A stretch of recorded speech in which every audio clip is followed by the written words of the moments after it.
All right, thanks for hanging in there with us and checking out these 3 videos on judging standards. The third and final event is the kettlebell snatching event. Now, first of all, as a judge, you're going to want to make sure that your competitors have the right weight. We can go from 12 kilograms to 16 kilograms to 20 kilograms for masters, 24 kilograms, 28 kilograms, and even 32 kilograms.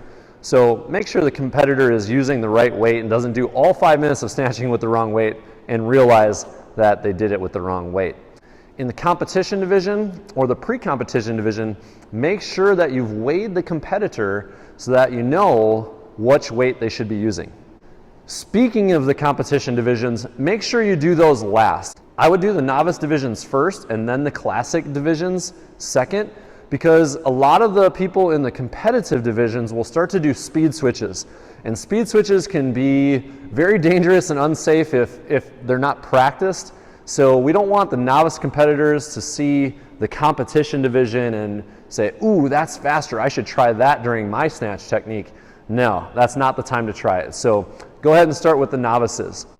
Now, again, as with the deadlift or pull-ups, it's very important to be black or white with this.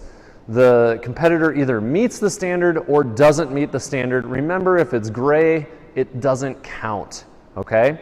So when I'm judging the snatch, I want to stand off to the side of the competitor, because one of the #1 things we see when an athlete is trying to go fast is that they don't reach the full 12 o'clock position with their arm. They're a little bit forward, and that could be because their head is down or they're chicken necking to try to get their arm behind their ear. It's not about arm behind the ear. It's about coming to 12 o'clock and the weight being over their heel. So that's one of the reasons I judge from the side. The other reason I judge from the side is because they're doing a max out effort. I don't want them to lose the kettlebell and it come flying through my body, okay? So if they're snatching in their left hand, I'm standing on their left side, and when they switch hands, I walk around behind them to the other side. Be sure you're also talking to your competitor and asking them if they want you to count out loud, or if they want you to say every 10 reps or not count at all, and find out at the end. So be sure to communicate with your athlete on how to count the reps. That said, make sure you have quality communication with your athlete while they're performing the 5-minute snatch test.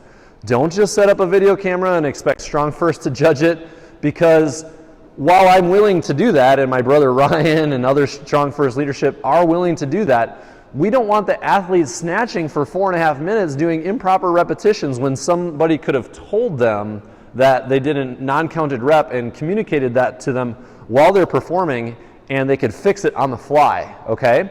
So we see that oftentimes where, you know, the judge is kind of not present and they just submit the score, and then we're later reviewing the videos, we're like, whoa, you know, 50% of those didn't count and no one told the poor athlete. So there are quite a few things that we need to cover in the snatch. I think a few of them are quite obvious. First of all is a press out, and this we'll see typically later on in the 5-minute test. When athletes are getting tired, they're going to snatch it up, and they're not to get it all the way up. They'll get it to here, and then they'll press it out. That is a non-counted rep.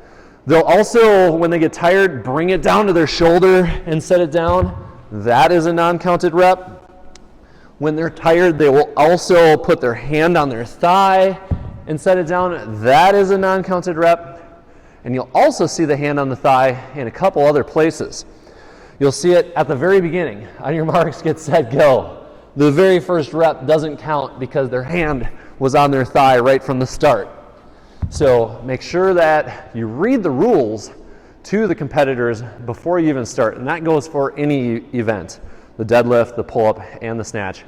Read the rules before you get started, and that way everybody is clear, and demonstrate as I'm demonstrating to you right now.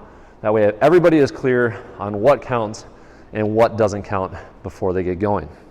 The other place you're going to see hand on thigh, and this is a little bit subtle, and this is going to be when you're judging those classic division competitors or the competitive competitors, is in the speed switches. So as judges, you're going to need a more critical eye when it comes to those events and the speed switches. If the competitor is doing speed switches and they're switching on the way down and they don't let go of the kettlebell before it passes through the legs, and therefore it passes through the legs with both hands on the kettlebell, it's now an illegal repetition because one of those arms is going to be on their thigh, technically, right? Whether I'm switching right or left, one of those hands is going to be on my thigh. It's really the same as doing this, okay?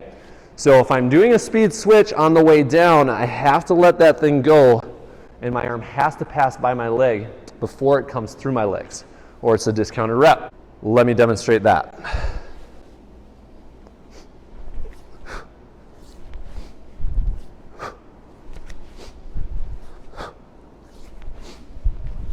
Those are all good reps and bad rep. Bad rep. Okay? You see it? It's very subtle, but I'm sure you can tell what I'm pointing out. Next, if the competitor is doing a speed switch and they're switching on the way up, they cannot grab the kettlebell at the bottom or the back of the range of motion. So as the kettlebell comes down, they can't switch down here because, again, now I have one hand on thigh, and that makes it a illegal rep. And oftentimes, if they're trying to switch at the very back, when they're tired, they're going to start forward momentum or forward motion with two hands on the kettlebell anyway, which is also a non-counted repetition.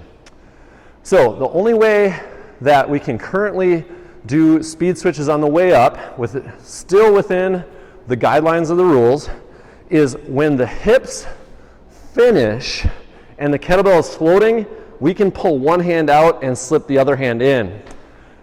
As you can tell, this is a very, very technical thing, and you'll probably see it in very few people in the competitive divisions. And this is something that competitors do not want to try unless they've practiced it multiple times. This is what it's going to look like.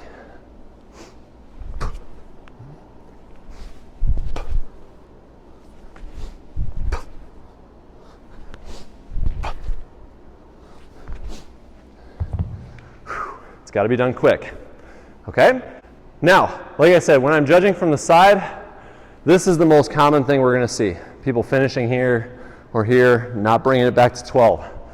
When I'm standing at their side, I'll even put my arm up to making sure that they're hitting it at 12 o'clock every single time.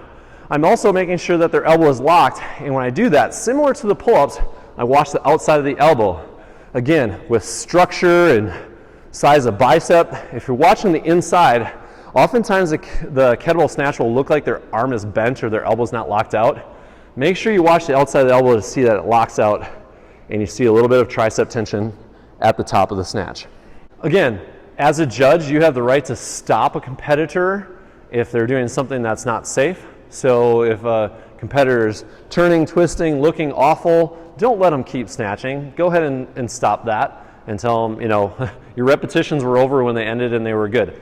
They don't have to be crisp and 100%. Okay, this is a competition. We often don't see Olympians crossing the finish line with perfect form. Sometimes it looks sloppy, but they cross the finish line anyway and they win the gold medal. Give the athlete a chance to compete and perform, but don't let it get out of hand, okay? And that's going to be your judgment call. That's why you're the judge, right? So make sure it's safe. Also, if it's a final repetition and a competitor gets done and they just drop the kettlebell like in exhaustion, they just drop it, I'm not going to count their last rep. That is not actually in the rules. However, it is a StrongFirst code, and if you're testing in StrongFirst, if you're testing out your SFG1 or SFG2 and you're doing your snatch test and you drop it, they're not going to count it. And so I'm not going to count it in the TSC either, just because I don't see it as something that's safe. I think that ought to do it for the snatch. So again, on behalf of myself, my brother Ryan, and StrongFirst, thanks so much for joining us, and thanks for being a host and a competitor in the TSC and a judge, and we'll see you in more TSCs. If you have any questions, feel free to reach out to us at tsc@strongfirst.com.